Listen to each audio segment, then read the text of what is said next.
जय हिंद जोहार। स्वागत है बच्चों एक नई वीडियो में। आज की इस वीडियो में हम देखेंगे क्लास 8 के सोशल सर्च के उन सभी वीवीआई प्रीवियस ईयर क्वेश्चनों को जो कि एग्जाम में बार बार रिपीट किए जा रहे हैं। अगर इन प्रश्नों को आप लोग करके जाते हैं तो निश्चित एग्जाम में आप लोग अच्छे स्कोर करके आओगे, क्योंकि सारे प्रश्न यही रिपीट किए जाएंगे। ठीक है, आप लोग को भी पता है बच्चों, जो प्रीवियस ईयर प्रश्न होते हैं सारे के सारे प्रश्न उसी को रिपीट कर दिया जा रहा है। ठीक है, तो आइए हम लोग उन सभी प्रश्नों को एक एक करके विश्लेषण करते हुए आगे की ओर बढ़ेंगे। इसके पहले आप लोगों से अनुरोध है कि अगर हमारे चैनल में आप पहली बार हैं तो सबसे पहले चैनल को आप सब्सक्राइब कर लीजिए और बेल आइकन को प्रेस कर दें ताकि इस प्रकार की और वीडियो आपको मिल सके। ठीक है, चलिए एक एक करके प्रश्न को हम लोग देखते हैं। कह रहे हैं भारतीय राष्ट्रीय अभिलेखागार की स्थापना कब की गई थी। आप समझिए बच्चों, अभिलेखागार, ठीक है, वहां पे कहा अभिलेखागार क्या होता है, तो यहाँ पे पांडुलिपियों को रखा जाता है। ठीक है, पांडुलिपियों को रखा जाता है। ये पांडुलिपियों क्या होती है बच्चों, ये हस्तलिखित पुस्तक होते हैं। ठीक है, तो इनकी स्थापना कब हुआ था, तो बच्चों याद रखिएगा 1891 ईस्वी में। ठीक है, चलिए प्रश्न संख्या 2। कह रहे जेम्स मिल, जेम्स मिल कहाँ का निवासी था। ठीक है, तो जेम्स मिल जो था बच्चों वो कहाँ का निवासी था, तो कहोगे सर स्कॉटलैंड का निवासी था। ठीक है, तो आपका ऑप्शन नंबर यहाँ पे बी जो है बिल्कुल सही हो जाएगा, ऑप्शन नंबर का। लॉर्ड क्लाइव ने भारत का नक्शा तैयार करने की जिम्मेवारी किसे सौंप दी थी। देखिए ये सारे प्रश्न आप अगर हमारे चैनल पर आप लोग बने रहे होंगे तो निश्चित देखे होंगे बच्चों कि ये सारे प्रश्न हमने कई बार करवाया। ठीक है, और कई बार आप लोग अगर प्रीवियस प्रश्न उठा करके देखोगे तो वहां पे देखने को मिलेगा कि इन प्रश्नों को कई बार रिपीट किया गया है। तो लॉर्ड क्लाइव, ठीक है, जो भारत के उसमें के वायसराय थे, तो भारत का जो नक्शा तैयार करने की जिम्मेवारी थी वो किसको सौंपा था। ठीक है, जेम्स मिल को, जनरल वारेन हेस्टिंग को, लॉर्ड कॉर्नवालिस को, तो फिर जेम्स रेनेल को। तो किसको सौंपा गया था बच्चों, तो इसका सही उत्तर हो जाएगा आपका ऑप्शन नंबर घ। ठीक है, जेम्स रेनेल को। चलिए प्रश्न संख्या अगला देख लेते हैं। कह रहा अभिलेखों को सुंदर ढंग से लिखने वाले क्या कहलाते हैं। अब जो अभिलेखों को सुंदर ढंग से लिखने का कार्य करते हैं उसको क्या कहते हैं। खुशनवीस, शिल्पकार, अभिलेखागर या चित्रकार। तो क्या कहते हैं बेटा, कहोगे सर उसको खुशनवीस कहते हैं। ठीक है, ऑप्शन नंबर ये जो आपका क है ये सही हो जाएगा। प्रश्न संख्या 5। कह रहे भारत के अंतिम वायसराय कौन थे। अब भारत के अंतिम वायसराय कौन थे बेटा। ठीक है, तो कौन थे, कहोगे सर लॉर्ड माउंट बेटन थे। कौन थे, Lord Mountbatten. Option number आपका ग जो है ये सही हो जाएगा। अगला कह रहा है अंग्रेजों द्वारा स्थापित भारतीय राष्ट्रीय अभिलेखागार कहाँ बनाया गया था। तो ये जो अंग्रेजों द्वारा जो स्थापित भारतीय राष्ट्रीय अभिलेखागार था वो कहाँ बनाया गया था, कलकत्ता, मुंबई, दिल्ली या फिर मद्रास में। तो कहाँ बनाया गया था बच्चों, तो कहोगे सर कोलकाता में बनाया गया था। ठीक है, चलिए प्रश्न संख्या 7। कह रहा है स्वतंत्रता प्राप्ति के बाद भारत की प्रथम जनगणना कब की गई थी। यानी जब भारत की स्वतंत्रता प्राप्त हुई बच्चों, कब आजाद हुआ, तो 15 अगस्त 1947 को जब उसको आजादी मिला, तो इसके बाद भारत में जो प्रथम जनगणना हुई थी वो कब हुआ था बच्चों, तो कहोगे सर 1991 ईस्वी, 51 ईस्वी में जन्म हुआ था। ठीक, आपका ऑप्शन नंबर ये जो है बिल्कुल सही हो जाएगा। भारत के प्रथम वायसराय कौन थे, तो भारत के जो प्रथम वायसराय थे कौन थे, Lord Canning, Lord Minto, Lord Dalhousie और जनरल। ठीक है, तो बेटा कौन थे, तो इसका सही उत्तर हो जाएगा लॉर्ड डलहौजी। ठीक है, लॉर्ड डलहौजी ने ही हड़प की नीति अपनाया था। याद रखिएगा बेटा, हड़प की नीति, कौन सी नीति, हड़प की नीति। आपसे पूछ लिया जाएगा कि हड़प की नीति किसने अपनाया था, तो लॉर्ड डलहौजी ने। कह विश्व का पहला अधिक जनसंख्या वाला देश कौन सा है। यानी विश्व का सबसे अधिक जनसंख्या वाला देश क्या है, अधिक जनसंख्या वाला देश कौन सा है 2011, तो कहोगे सर चीन है। कौन है, चीन है। ठीक है, अगर वर्तमान की हम लोग बात करें तो अभी वर्तमान में जो है भारत हो गया। ठीक है, लेकिन अभी 2011 की जनगणना माइन है बच्चों, इसलिए कहोगे सर चीन ही है। ठीक है, दूसरे स्थान पर कहेंगे तो भारत है आपके पास में। कह रहे विश्व का दूसरा अधिक जनसंख्या वाला देश कौन सा है, यानी विश्व का दूसरा सबसे अधिक जनसंख्या वाला देश कौन है बेटा, तो अभी हमने जस्ट आपको बताया कौन है, तो भारत है। ठीक है, तो ऑप्शन नंबर का जो होगा आपका यहाँ पे सही हो जाएगा। अगला जो प्रश्न है बेटा आपके पास, कह रहे किस मुगल शासक की मृत्यु के पश्चात मुगल साम्राज्य कमजोर होता चला गया। यानी किसके मरने के बाद जो है जो मुगल साम्राज्य था ये धीरे धीरे कमजोर होता चला गया। तो इसका सही उत्तर क्या हो जाएगा बच्चा, कहोगे सर औरंगजेब की मृत्यु के बाद जो था वो मुगल शासक यानी कि मुगल साम्राज्य जो था वो धीरे धीरे धीरे धीरे पतन होता गया। ठीक है, चलिए प्रश्न संख्या 2 देख लेंगे, अगला देख लेंगे। कह रहे मुगल केंद्रीय सत्ता के कमजोर होने का क्या परिणाम हुआ। यानी कह रहे मुगल जो केंद्रीय सत्ता है इनका कमजोर होने का परिणाम क्या हुआ। मुगल सूबेदार और बड़े जमींदारों ने अपनी अपनी क्षेत्रीय सत्ता कायम कर ली, बिल्कुल। यूरोपीय कंपनियों की राजनीतिक महत्वाकांक्षा बढ़ने लगी, ये भी सही है। मतलब कहने का अर्थ है बेटा उपयुक्त सभी हो जाएगा, यानी कि ऑप्शन नंबर घ जो है यहाँ पे सही हो जाएगा। प्रश्न संख्या अगला, कह अंग्रेजों के भारत आने के पूर्व और कौन सी यूरोपीय शक्तियां भारत आ चुकी थी। यानी अंग्रेज के भारत आने के पहले कौन सी यूरोपीय शक्तियां जो थी वो भारत आ चुकी थी। ठीक है, कहेगा फ्रांसीसी और स्पेनिश, पुर्तगाली और डच, पुर्तगाली और स्टालियन, फ्रांसीसी और डच। तो यहाँ पे सबसे पहला यहाँ पे ऑप्शन नंबर जो घ दिख रहा है बेटा, ठीक है, ये सही हो जाएगा, फ्रांसीसी और डच। ठीक है, चलिए अगला प्रश्न, क्या ब्रिटिश ईस्ट इंडिया कंपनी की स्थापना कब हुई थी बच्चों। तो ब्रिटिश जो ईस्ट इंडिया कंपनी थी इसकी स्थापना कब हुई थी, तो कहोगे सर 31 दिसंबर 1600 ईस्वी में। ठीक है, ब्रिटिश ईस्ट इंडिया कंपनी को इंग्लैंड की महारानी की ओर से कौन सी विशेष अधिकार सौंप दिया गया था। ठीक है,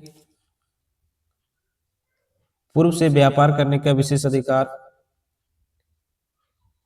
अगला कह रहा है समुद्र पार जाकर नए देशों की खोज एवं व्यापार करना।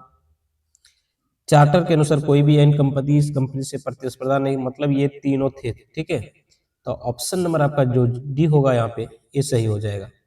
ठीक है, चलिए कौन सी यूरोपीय कंपनी भारत में व्यापार के साथ ही साथ विशाल साम्राज्य खड़ा करने में कामयाब रही। तो कौन था बच्चों, पुर्तगाली, डच, ब्रिटिश और फ्रांसीसी। ठीक है, तो कहोगे सर ईस्ट इंडिया कंपनी यानी कि ब्रिटिश। ब्रिटेन के किस सम्राट ने सन 1608 ईस्वी में कैप्टन हॉकिंस को राजदूत बनाकर मुगल शासक जहांगीर के दरबार में भेजा था। सम्राट जेम्स प्रथम ने, महारानी एलिजाबेथ ने, रॉबर्ट क्लाइव ने और लॉर्ड डर्फिन ने। ठीक है, तो बच्चों किसने किया था, तो कहोगे सर, ठीक है, रॉबर्ट क्लाइव। ठीक है, यहाँ पे ब्रिटेन के किस सम्राट ने। ठीक है, तो ये हो जाएगा सम्राट जेम्स प्रथम। ठीक है, ये हो जाना चाहिए, ऑप्शन नंबर का जो है बिल्कुल आपका सही होगा। ठीक है, कह रहे फोर्ट विलियम किला किस शहर में बनाया गया था बेटा। अब देखिए फोर्ट विलियम किला जो था वो कलकत्ता में बनाया गया था। ठीक है, कहाँ पे, कलकत्ता में। हो जाएगा आपका ऑप्शन नंबर ग, कलकत्ता।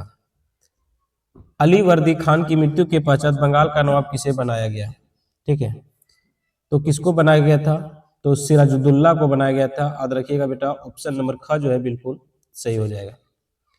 फ्लासी का युद्ध कब हुआ है, फ्लासी का युद्ध कब हुआ है, तो याद रख लेना 23 जून 1757 ईस्वी को। ठीक है,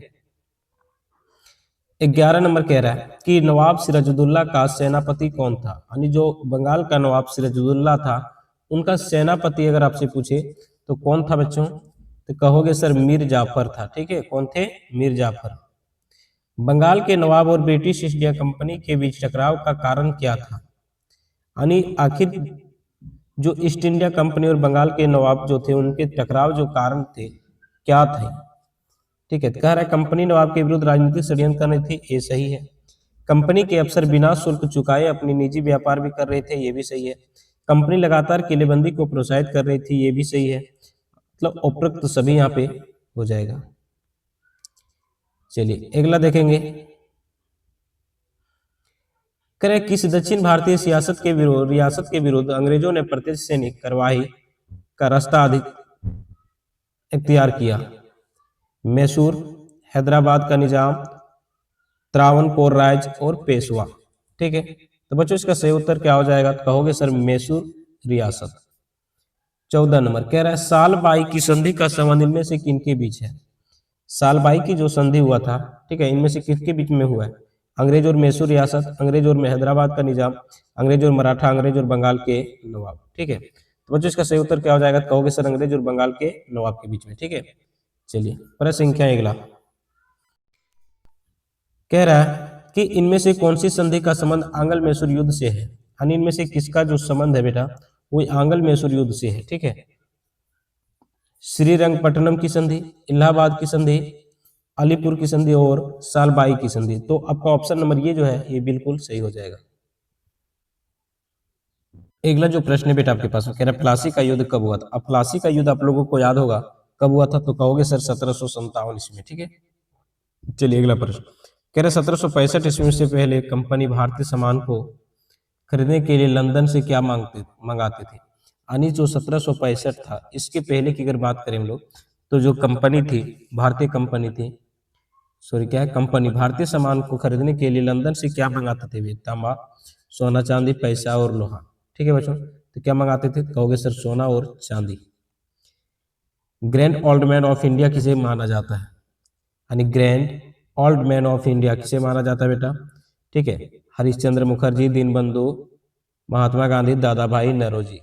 तो कहोगे सर किसको माना जाता है, तो दादा भाई नौरोजी को। ठीक है, अस्थाई बंदोबस्त के तहत किसानों से लगान का कितना भाग सरकारी कोष में जमा किया जाता था। ठीक है, तो कितना भाग जमा किया जाता था बेटा, तो कहोगे सर 9/11 भाग। ऑप्शन नंबर घ जो है बिल्कुल सही हो जाएगा। प्रश्न संख्या अगला कह रहे बंगाल में अस्थाई बंदोबस्त कब लागू किया गया था।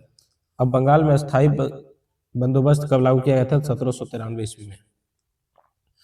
कह रहे 1793 ईस्वी में लॉर्ड कॉर्नवालिस ने किस बंदोबस्ती को लागू किया था, तो अभी हमने बात किया ना अस्थाई बंदोबस्त। माहलदार शब्द किससे संबंधित है। अब माहलदार जो है वो किस से संबंधित है, किसान से, जमींदार से, रैयत से और मुखिया से। ठीक है बच्चों, तो ये किससे है, ये मुखिया से संबंधित होता था। अगला कह रहे किस व्यवस्था के तहत भूमि पर पूरे ग्राम समुदाय का अधिकार होता था। किस व्यवस्था के तहत भूमि पर पूरे ग्राम समुदाय का अधिकार हो जाता था। स्थायी बंदोबस्त में, रैयतवाड़ी में, महलवाड़ी में और इनमें से कोई नहीं। ठीक है, तो बच्चों ये जो था महलवाड़ी व्यवस्था में था। ठीक है, रैयतवाड़ी व्यवस्था किसके द्वारा लागू किया गया था। अब जो रैयतवाड़ी व्यवस्था था, ठीक है, ये किसके द्वारा किया गया था बेटा, करोगे मुनरो के द्वारा, टॉमस मुनरो के द्वारा। ठीक है, कह रहे महात्मा गांधी ने नील बगान मालिकों के विरुद्ध 1917 ईस्वी में आंदोलन की शुरुआत कहाँ से किया था, तो आप रखिएगा बेटा चंपारण से। ठीक है, जब महात्मा गांधी 1915 में ये दक्षिण अफ्रीका से भारत लौटे थे, तो सबसे पहले सत्याग्रह आंदोलन उसने कहाँ पे किया था, चंपारण में, बिहार के। ठीक है,